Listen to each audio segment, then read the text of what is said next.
نگاه کن چقدر چسبندگی داره. آقا 50 بریم 50 آره نمیشه که. بریم طرز تهیه کوبیده‌ای رو ببینیم که روی منقل 1 متر هم بزنی نمیریزه.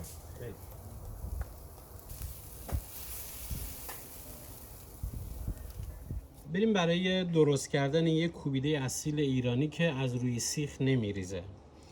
قلوه‌گاه گوسفندی 500 گرم، سردست گوساله چرخ شده 500 گرم، تفاله پیاز که از قبل گرفتیم و داخل یخچال گذاشتیم و آبش هم گرفتیم 300 گرم، نمک هم 12 گرم. تمام، هیچی نداره.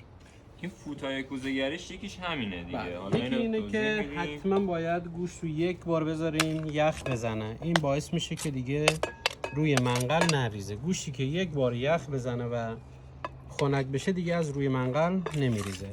مقدار چربی و گوشت قرمز 50 اگه باشه کوبیدمون فوق العاده عالی میشه. تفاله پیاز 300 گرم که از قبل آبش هم کاملا گرفت. تقریبا 80% باید آبش رو بگیریم. اگر آب داشته باشه کوبیده رو خشک میکنه.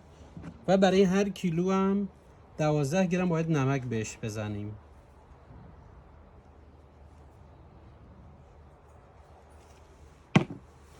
نه جوش شیرین نه فلفل، هیچ ادویه نداره که کاملا طعم گوشت بده و از رو سیخ هم نمیریزه. خیالتون راحت باشه.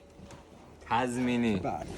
بعد خود ورز دادن این کار خیلی مهمه. حتما باید خوشگل و با حوصله ورز بدیم تا از روی سیخ نریزه. چند دقیقه خوبه ورز؟ حداقل 4-5 دقیقه باید 4-5 دقیقه حداقل باید ورز. بیشتر از دوبار هم گوشت نباید چرخ بکنیم چون رنگ گوشت تغییر میکنه و از این قرمزی در میاد و به سفیدی میره. حتما همین دوبار اگه چرخ بکنی کفایت.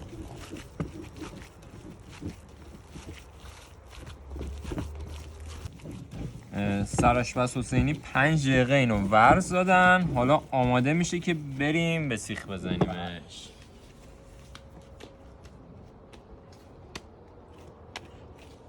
نگاه کن چقدر چسبندگی داره. چیزی که باعث میشه کوبیده شما چسبندگی خوبی داشته باشه یکی نمک، یکی ورز دادن و یکی اینکه مقدار چربی و گوشت قرمزه.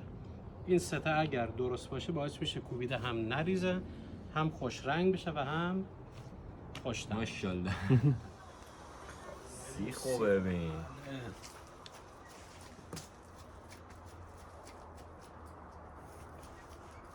سیخه 1.5 متر رو فکر کنم داشته باشه. 1.5 ولی خب منقل ما یه مقدار کوچیک‌تره. ما 1 متری میزنیم. شما هر سیخی که داشتید کوچیک بزرگ میتونید همین کوبیده رو بزنید بدون اینکه بریزه.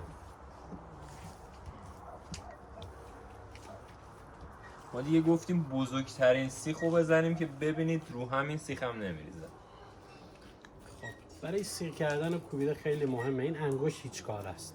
خب این انگشت هیچ کار است تو زدن کوبیده. به این حالت قشنگ بهش شکل میدیم. بعد آروم آروم گوشت رو هل میدیم به سمت جلو.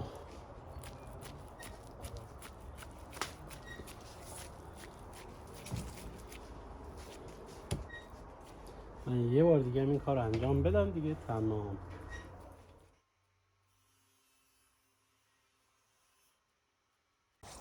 بریم.